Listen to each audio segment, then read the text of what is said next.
Now you can listen to Wine and Dine Radio while shopping at the grocery store or your neighborhood wine merchant. Wine and Dine Radio can be heard using your wireless internet on your cell phone. You're listening to iWineRadio.com, where you can find links to individual guests. And if anyone's interested in advertising or becoming an underwriter or sponsor, please contact us at iWineRadio.com. We really, really appreciate your support. The more support we get, the more conversations I can have with fascinating people around the world, including you. If you have a story to tell that you'd like to share on iWine Radio, go to iWineRadio.com and contact us, and we'll go from there. Hi there, this is Chris Johnson, a senior judge at the U.S. National Sake Appraisal, which leads up to the Joy of Sake. I'm also the co-founder of Noodles, a restaurant in New York City. Wanted to invite everyone out to the Joy of Sake, which will be held on September 20th, 2012, at the Altman Building in Chelsea. That's 135 West 18th Street in New York. You can get more information about the Joy of Sake at www.joyofsake.com and more about the restaurant at bowelnoodles.com. Have a great day.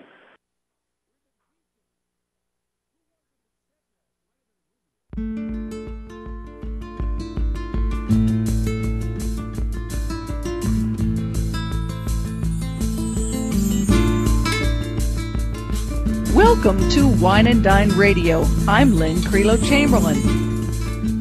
Hi there, this is Andreas Larsson.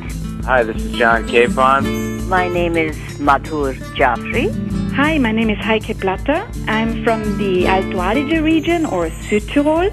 Hi, my name is Paul Dolan. I am absolutely passionate about growing organic and biodynamic fruit for our wines. Hello, my name is Lorena Garcia. Hello, my name is Fritz Maytag.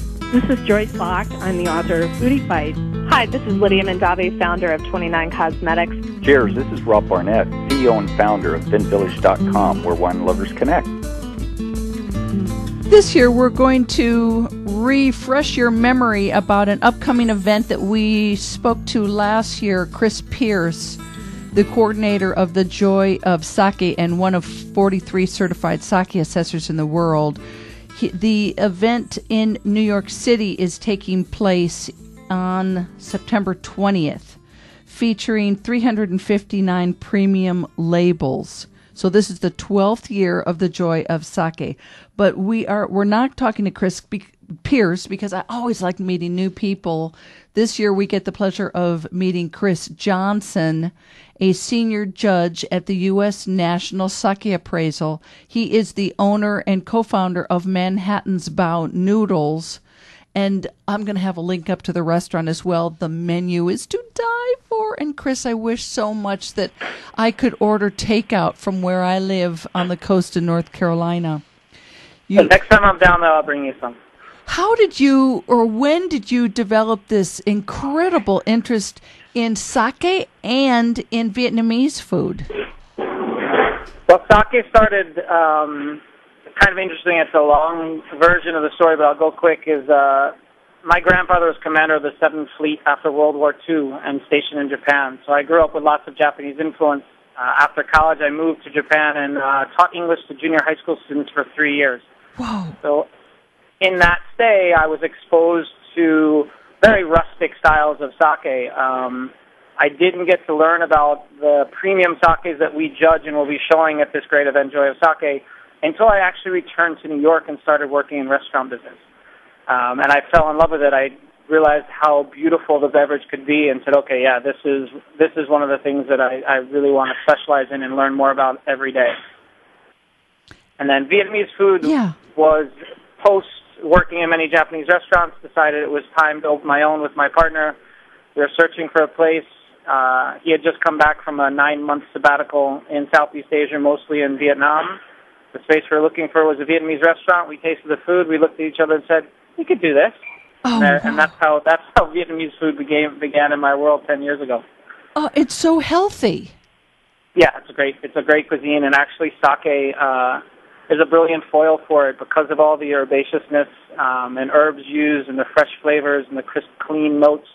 And that umami from hoisin sauce and mushrooms and different things works so well with what sake performs and provides. Could you please tell us what is the difference? Because even though I've had this conversation I'll every year or two, I talk to somebody about sake. It is by no means something that I am very knowledgeable about, and I guess really sake has taken on this huge renaissance. It's very, very popular, not just here but in Japan even, with people. Really, it's almost like the winemaking craze where people are becoming so fanatical about their different terroir, I bet to some degree, but different styles. So this junmai, ginjo, and daiginjo, what's the difference between these? So the main separation in sake levels, per se, is the polishing ratio or milling of the rice. Okay. When we create sake, especially premium sake, we don't use the whole grain of rice, partially because there are proteins, minerals, fatty acids, and amino acids that exist on the outside of the rice or towards the outside of the rice. Those are items that can cause problems with fermentation and cause imperfections and sometimes off flavors. Those flavors can also be rich flavors, which is sometimes what you get in a junmai. But what divides a junmai, a ginjo, and a daiginjo is how much you polish. The more you polish, the more rice you take away, the closer you get to the core is when you start getting to the higher levels of sake. Oh. So junmai is more of your entry of the premium level. Then you have ginjo, and then daiginjo, literally dai meaning big ginjo, means more defined flavors, more of this beautiful light elegance that you get when you get to the closer core, and these floral daiginjos. Whoa. And there are 359 labels that are going to be poured. Do you know what the percentage is? Like how many of them will be ginjo, how many will be ginjo, and how many junmai? Or the majority will probably be junmai, right? Junmai is a large category. Yeah. They're approximately balanced. It's about 100, 100 each per se. Okay. Daiginjo, A and B. Junmai was the largest category, I believe, at 110. I don't have the exact number in my head. Okay. But it's a fairly well balanced. Junmai is slightly larger than the other two categories. So when people go online to joyofsake.com and purchase their tickets, which are $90 in advance and $100 at the door, can they see the list of breweries that are going to be participating and kind of with that information develop a strategy of how they're going to attack it? Because 6 to 9 p.m. is, some people could probably spend way more time than that. So I would think they have to have some kind of strategy walking in the door. I think the thing is that a lot of these breweries, 210 of them aren't available in the U.S., so out of the 359. Okay. So it might be difficult for them to really gain a strategy, but in the sense of the strategy of what to go for, what we want people to get out of it is that this is sake education, right? We want people to learn about sake, learn about what flavors they like, learn if they like a junmai versus a ginjo versus a daiginjo. So often in attempt, and those who are not sure at all, I always suggest starting out, trying a few from each. That'll give you a basis of which flavor profile you like the most. And then spend the rest of your time in that category, learning more and defining the flavors that you say, yeah, wow, this is what I really like. How will the room be set up? Is it, and this is, let me see, where did I can't remember. It's at the Altman building in the Chelsea. Altman, yeah. So beautiful space. How is it divided up? Is it going to be by prefectures, or is it going to be divided up by all the junmais here, all the ginjos here, all the daiginjos? Right. How are they dividing it up, the room? They divide it up into tables and basically sections. So there'll be, we try and spread it out so they're not all the junmais are exactly in the same space, but we'll have a bunch of junmais in one area, and then we'll have some more essentially in the downstairs area, but we'll have throughout the floor daiginjo tables, ginjo tables, and junmai tables. So you won't find a junmai and a daiginjo on the same table. They will be separated into different areas. Each sake will have the clearly noted in front of the sake if it got a gold or a silver medal during the judging. Okay. So that'll help for people to guide to it. But I also love to say is that just because it didn't get a gold or a silver medal does not mean that it's not a fantastic sake. Exactly. Because when you're judging, you're looking for specific things. That it doesn't mean that it's not a delicious tasting sake. It might mean that it just didn't judge perfectly. And when you were one of the judges at this year's event, was the judging in Tokyo or was it in Honolulu? It was in Honolulu. Okay. Which is always a great place to judge sake. Oh yeah, I would imagine so. And what time of year was that? It was actually July. It was in July. Okay. Yeah. Wow. And then I understand that there are several restaurants that are participating in this event with appetizers. Will they be scattered throughout? Yes, the restaurants will all be spread out through the room as well, kind of, on the outside. So the sakes will be more towards the center, and then around the room will be different venues where you can taste the food from exceptional restaurants in New York. Two of the confirmed restaurants are WD50 and then also Bond Street, two fantastic restaurants here in the city. Okay, and let me see, another question I want to ask you before we run out of time. I spoke to someone earlier this year who mentioned something that I never heard of before, a sparkling sake.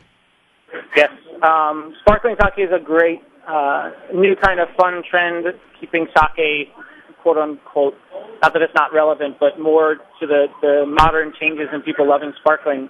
It is probably going to there'll probably be some samples of sparkling at the event, but they not be part of the judging. Okay. Similar as we don't judge cloudy sake, just because it's difficult to judge it amongst other sakes. Okay. We could do just a sparkling or just a nigori at some point judging, but not necessarily involve them in the overall judging. But there are purveyors that have their own tables as well during the event that will pour some other items, so there will be a chance most likely to be able to taste some sparkling somewhere within the event. And Chris, one last question here. Will the sakes be served at room temperature or warm or cold, or will be a lot of diversity in the temperature? The temperature will be pretty standard. We keep the sakes refrigerated before the event starts, but once it starts, they're probably just a little bit below room temperature. When we judge them at room temperature. The idea is that during the judging, if everything's kind of at the same temperature, and while you're tasting it, you get to have it's a level playing field for everybody. Okay. The sakes in the outside by where the distributors will have their tables will have them ice cold as well. Okay. One last thing I wanted to mention is that Hawaiian Airlines is doing a fantastic raffle where people have a chance to win 2 tickets, 2 airline tickets to the Joy of Sake in Hawaii for 2013. Oh. So how do people take advantage of that?